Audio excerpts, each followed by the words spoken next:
Bom dia, boa tarde, boa noite, pessoal. Sejam muito bem-vindos ao nosso vídeo da semana 34 sobre estratégias argumentativas. Pessoal, sempre é bom frisar que os vídeos das semanas 29 a 37 estão organizados por conteúdo e eles foram pensados para o estudo de questões de vestibular, como CDERJ, UERJ e Enem. E no caso dessa apresentação, todas as questões serão do Enem. Mais uma coisa, durante a apresentação, vocês vão visualizar os slides do texto com a questão e as alternativas, enquanto explicamos o gabarito comentado. E após a explicação, haverá um slide com a parte textual, caso vocês queiram relembrar a explicação que foi feita no slide sobre a questão, tá bom? Então vamos para a nossa primeira questão, pessoal. Ela está presente no Enem 2018 e diz o seguinte. Primeiro temos ali na imagem uma lata de lixo com a inscrição úmido e ao lado diz cascas e ossos, restos de comida, pó de café e chá, galhos e podas. Abaixo, a outra lata de lixo com a inscrição seco e diz latas, papéis, plástico, vidros. E ao lado há um título, como se fosse um título, dizendo plástico velho pode virar tecido novo. O texto diz o seguinte: garrafa PET vazia tem valor líquido e certo. Reciclada vira tecido, madeira sintética ou plástico novo de novo. Separar o lixo facilita o trabalho dos catadores e aumenta o material aproveitado, principalmente se você limpar as embalagens por dentro, retirando toda a sujeira antes de descartá-las. Mude de atitude. Assim, você ajuda a gerar renda para quem precisa e poupa recursos naturais. Separe o lixo e acerte na lata. Bom, vamos para o enunciado. Nessa campanha, a principal estratégia para convencer o leitor a fazer a reciclagem do lixo é a utilização da linguagem não verbal como argumento para a. Reaproveitamento de material, b. Facilidade na separação do lixo, c. Melhoria da condição do catador, d. Preservação de recursos naturais ou e. Geração de renda para o trabalhador? Bom, pessoal, o texto em questão é do gênero campanha institucional e o objetivo é esclarecer e conscientizar a população sobre um problema de relevância do cotidiano. Além disso, solicita-se à população a colaboração para que esse problema possa ser resolvido por meio de algumas ações. Na estrutura dessa campanha, há em destaque uma imagem em que aparecem garrafa PET, tecido, lixeiras, tesoura, linha e fita métrica, seguida de um texto composto de sequências descritivas, injuntivas e, por fim, introduzida por uma conjunção conclusiva. Há também uma marca de sequência argumentativa em que é sugerido ao interlocutor que o tratamento adequado ou o cumprimento das ações propostas pode gerar renda para quem precisa. Além do mais, poupará recursos naturais. No que diz respeito ao enunciado da questão, o candidato é informado de que o texto não verbal é a principal estratégia de convencimento para a reciclagem. De fato é. Chamam-se, nesse caso, de argumento por exemplificação ou argumentos baseados em prova concreta. Para essa estratégia, consideram-se, segundo Fiorin e Platão, a ilustração, exemplos concretos, estatísticas, dados históricos e fatos da experiência cotidiana. Assim, com a união do verbal, através das sequências textuais, e do não verbal, através da seleção da imagem central, a campanha se apresenta como um texto argumentativo e se valendo de uma estratégia baseada em provas concretas para convencer o leitor de que é importante o reaproveitamento de materiais comumente jogados no lixo. Com esse raciocínio, fica explícito que a opção correta é a letra A, reforçada ainda pela imagem de que o plástico pode virar tecido, observando-se os indícios da linha, da fita métrica e da tesoura. As demais alternativas são, então, desconsideradas. No caso da letra B, os textos verbal e o não verbal não sugerem a facilidade na separação do lixo, apenas colocam essa atividade com uma ajuda ao trabalhador dos catadores. No caso da letra C, a melhoria na condição do catador é uma consequência das ações do consumidor, como, por exemplo, separar o lixo. Esse mesmo raciocínio é válido para as letras D e E, pois também são consequências das ações ou dos processos de separação feitos pelo consumidor. Beleza? Bom, pessoal, vamos para a questão número 2. Ela está presente no Enem 2019. O título é: qual a diferença entre freios ventilados, perfurados e sólidos? Vamos ler o texto. Da esquerda para a direita: perfurado, ventilado e sólido. No detalhe, a câmara interna do disco ventilado. Frenagem gera um calor. O sistema de freios transforma a energia cinética do movimento em energia térmica por meio do atrito entre as pastilhas de freio e os discos. Em duas linhas, esse é o princípio de funcionamento do freio. Mas há um efeito colateral. Esse calor gerado provoca a fadiga dos discos e pastilhas e compromete a eficiência do conjunto de freios. O disco de freio sólido é uma peça só, feita de ferro maciço. A vantagem está em custar mais barato que os outros. Contudo, tem baixo rendimento em situações extremas de frenagem, em descidas de serras, por exemplo, por não ter estruturas que favoreçam seu resfriamento. Por isso, discos sólidos são usados em aplicações mais leves, comuns no eixo dianteiro dos compactos 1.0 e no eixo traseiro de carros maiores, como sedãs e SUVs médios. O modelo ventilado, por sua vez, é formado por dois discos mais finos unidos por uma camada interna que tem a função de proporcionar uma passagem do ar entre eles, resfriando com mais rapidez o conjunto. Eles estão nos eixos dianteiros dos compactos mais potentes, mas também aparecem nos eixos traseiros de carros esportivos. Mas esportivos com motores de alto desempenho e carros de luxo têm discos perfurados. Há pequenos furos no disco com o objetivo de aumentar o atrito e dispersar o calor. Bom, vamos para o enunciado, pessoal. O texto mostra diferentes tipos de disco de freio e defende a eficácia de um modelo sobre o outro. Para convencer o leitor disso, o autor utiliza o recurso de a. Definir em duas linhas o princípio de funcionamento do freio de esportivos de alto desempenho com discos perfurados. B. Divulgar os modelos de carros que adotam os melhores sistemas de frenagem e resfriamento dos componentes. C. Apresentar cada tipo de disco, criticando a forma como eles geram calor nas frenagens. D. Evidenciar os riscos de baixo desempenho dos diferentes modelos de disco de freio. E. Comparar o custo, eficiência e a forma como os discos dissipam o calor da frenagem. Bom, pessoal, o texto "Qual a diferença entre freios ventilados, perfurados e sólidos?" é uma matéria jornalística publicada na revista Quatro Rodas, com o intuito de explicar para o leitor uma curiosidade sobre as diferenças entre os tipos de freios disponíveis no mercado automobilístico. Com isso, é explicitada a diferença entre eles, tanto de custos quanto de vantagens.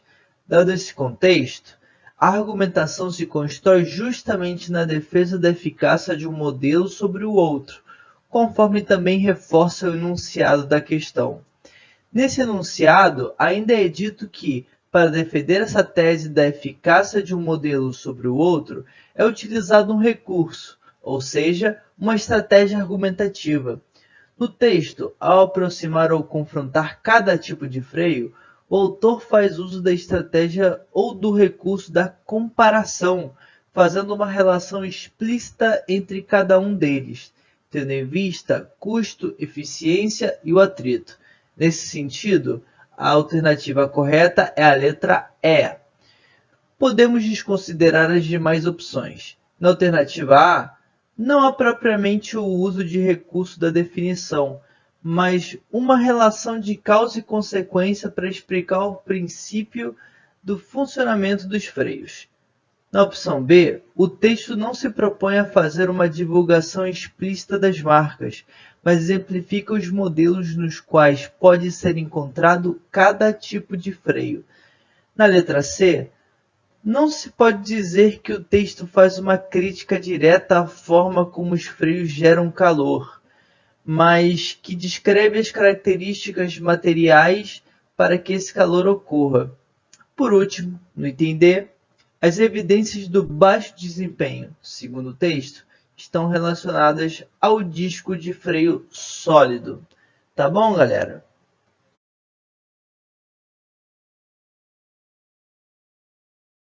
Bom, pessoal, vamos para a questão 3 agora. Esta aqui está presente no Enem 2019. O título é O Craque Crespo. Vamos ler juntos? Desde que Neymar despontou no futebol, uma de suas marcas registradas é o cabelo, sempre com um visual novo a cada campeonato. Mas nesses anos de carreira, ainda faltava ao ídolo fazer uma aparição nos gramados com seu cabelo crespo natural, que ele assumiu recentemente para a alegria e a autoestima dos meninos cacheados que sonham ser craques um dia. É difícil assumir os cachos e abandonar a ditadura do alisamento em um mundo onde o cabelo liso é tido como padrão de beleza ideal. Quando conseguimos fazer a transição capilar, esse gesto nos aproxima da nossa real identidade e nos empodera. Falo por experiência própria. Passei 30 anos usando cabelos lisos e já nem me lembrava de como eram meus fios naturais. Recuperar a textura crespa, para além do cuidado estético, foi um ato político, de aceitação, de autorreconhecimento e de redescoberta da minha negritude. O discurso dos fios naturais tem ganhado uma representação cada vez mais positiva, valorizando a volta dos cachos sem cair no estereótipo do exótico, muito comum no Brasil. O cabelo crespo, definitivamente, não é uma moda passageira. Torço para que Neymar também não seja. Vamos para o enunciado agora, gente. Considerando os procedimentos argumentativos presentes nesse texto, infere-se que o objetivo da autora é a. Valorizar atitudes do jogador ao aderir à moda dos cabelos crespos. B. Problematizar percepções identitárias sobre padrões de beleza. C. Apresentar as novas tendências da moda para os cabelos. D. Relatar sua experiência de redescoberta de suas origens. E. Evidenciar a influência dos ídolos sobre as crianças. Bom, pessoal, o craque crespo é um artigo de opinião, ou seja, um tipo de gênero textual em que o autor expõe seu posicionamento sobre um determinado tema ou ideia e, para sustentar seu ponto de vista, o autor deve utilizar argumentos coerentes.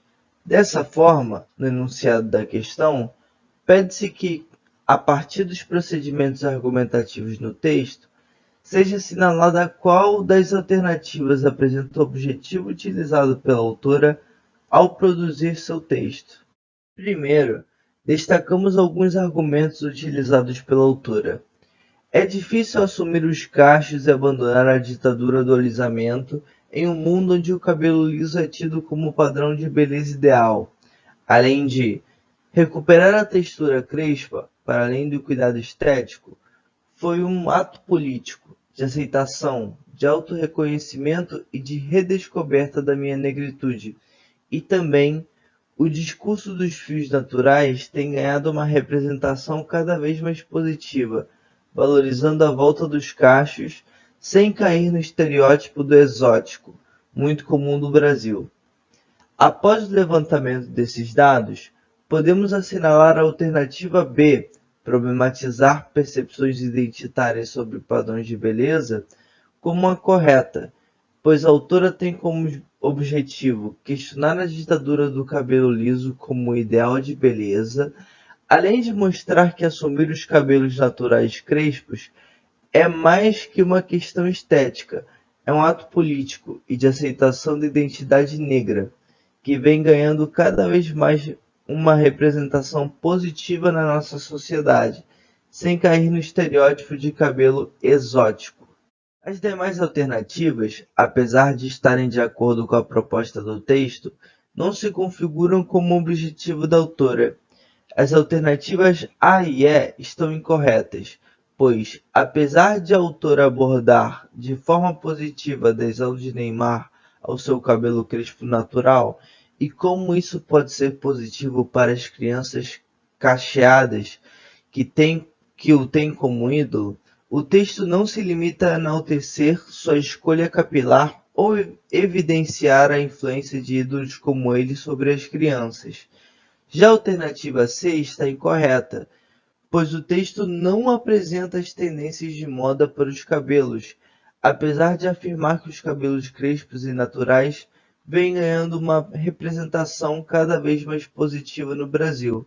Por fim, destacamos a alternativa D, pois o texto não é um relato pessoal, mas sim um artigo de opinião.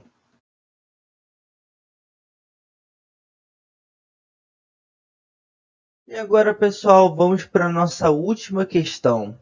Ela está presente no Enem 2018. O título é Enquanto Isso, nos Bastidores do Universo. Vamos ler juntos? Você planeja passar um longo tempo em outro país, trabalhando e estudando, mas o universo está preparando a chegada de um amor daqueles de tirar o chão. Um amor que fará você jogar fora seu atlas e criar raízes no quintal como se fosse uma figueira. Você treina para a maratona mais desafiadora de todas, mas não chegará com as duas pernas intactas na hora da largada. E a primeira perplexidade será esta: a experiência da frustração. O universo nunca entrega o que promete. Aliás, ele nunca prometeu nada. Você é que escuta vozes. No dia em que você pensa que não tem nada a dizer para o analista, faz a revelação mais bombástica dos seus 2 anos de terapia. O resultado de um exame de rotina coloca sua rotina de cabeça para baixo. Você não imaginava que iriam tantos amigos à sua festa, e tampouco imaginou que justo sua grande paixão não iria. Quando achou que estava bela, não arrasou corações. Quando saiu sem maquiagem e com uma camiseta puída, chamou a atenção. E assim seguem os dias à prova de planejamento e contrariando nossas vontades, pois, por mais que tenhamos ensaiado nossa fala e estejamos preparados para a melhor cena nos bastidores do universo, alguém troca nosso papel de última hora, tornando surpreendente a nossa vida. Vamos para o enunciado. Entre as estratégias argumentativas utilizadas para sustentar a tese apresentada nesse fragmento, destaca-se a recorrência de a. Estruturas sintáticas semelhantes para reforçar a velocidade das mudanças da vida, b. Marcas de interlocução para aproximar o leitor das experiências vividas pela autora, c. Formas verbais do presente, para exprimir reais possibilidades de concretização das ações, d. Construções de oposição, para enfatizar que as expectativas são afetadas pelo inesperado, ou e. Sequências descritivas, para promover a identificação do leitor com as situações apresentadas. Bom, pessoal, o texto inicia com 2 parágrafos que relatam situações nas quais as expectativas iniciais são quebradas repentinamente. Pensamos então tratar-se de um texto narrativo, mas percebemos pelo 3º parágrafo que se trata de um texto argumentativo. No 3º parágrafo é apresentada a tese: o universo nunca entrega o que promete. Aliás, ele nunca prometeu nada, você é que escuta vozes. Ou seja, as expectativas são muitas vezes afetadas pelo inesperado, porque quando alguém tem uma expectativa como certa, pode acontecer algo que faça com que essa pessoa realize o oposto ou até mesmo nada daquilo que se planejava. É a partir do terceiro parágrafo, quando a tese é apresentada, que se percebe que os exemplos do primeiro e segundo parágrafos são utilizados como argumentos para sustentar a tese. Na sequência, o quarto parágrafo relata outros eventos nos quais ocorrem quebras de expectativa e a autora novamente reforça a tese com outros exemplos. Por exemplo, por mais que tenhamos ensaiado nossa fala e estejamos preparados para a melhor cena nos bastidores do universo, alguém troca nosso papel de última hora, tornando surpreendente a nossa vida.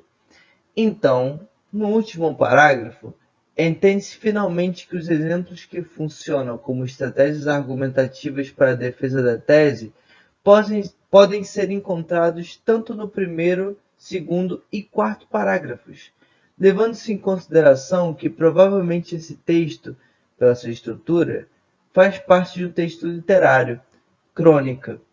Entenderemos melhor o planejamento não usual da apresentação de argumentos, primeiro e segundo parágrafo, antes da apresentação da tese no terceiro parágrafo. O enunciado da questão determina que temos que encontrar a estratégia argumentativa que se destaca dentre as outras no texto. Devido à constante utilização de exemplos que contrastam a expectativa constantemente frustrada e a realidade dos eventos na vida de uma pessoa, pode-se afirmar que estamos diante do predomínio de construções de oposição. Por exemplo, no primeiro e segundo parágrafos, há algo que a autora sugere que poderia querer: passar um longo tempo em outro país, treinar para a maratona e, em seguida, a vida faz com que aquilo que alguém quer não se realize. Chegada de um amor, não chegar com as duas pernas intactas na hora da largada. Cabe ressaltar que a quantidade de exemplos mostrados pela autora fortalece a tese. Assim, a resposta certa é a letra D. As estruturas sintáticas semelhantes não estão demonstrando a velocidade de mudança desse texto, já que o texto destaca o imprevisto, a surpresa, e não a rapidez, mas realçar as aleatórias ações do universo em relação ao planejamento das pessoas. Logo, a letra A é incorreta. As marcas de interlocução, o pronome você como marca da segunda pessoa do singular, são usadas e aproximam o leitor das experiências vividas pelo autor. Porém, não se trata de uma estratégia argumentativa utilizada para sustentar a tese, como sugere o enunciado. Por isso, a letra B também é incorreta. As formas verbais no presente deveriam exprimir possibilidades de concretização das ações. No entanto, contribuem para o sentido contrário de impacto da não realização dos desejos, e por isso mesmo estariam servindo a outro propósito diferente do mencionado na alternativa. Portanto, a letra C também é incorreta. Por último, não há sequências descritivas no texto, logo, podemos desconsiderar a letra E.